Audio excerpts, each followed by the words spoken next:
ការដោះលែងយុទ្ធជនរបស់កម្ពុជាចំនួន18នាក់ដែលថៃគាត់ប្រើពាក្យថាជាឆ្លើយសឹកណារបស់កម្ពុជាចំនួន18នាក់ហ្នឹងគឺ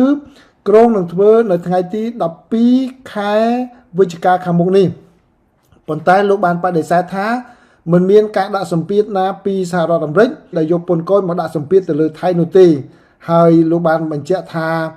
អ្វីគ្រប់យ៉ាងគឺដោយសារតែ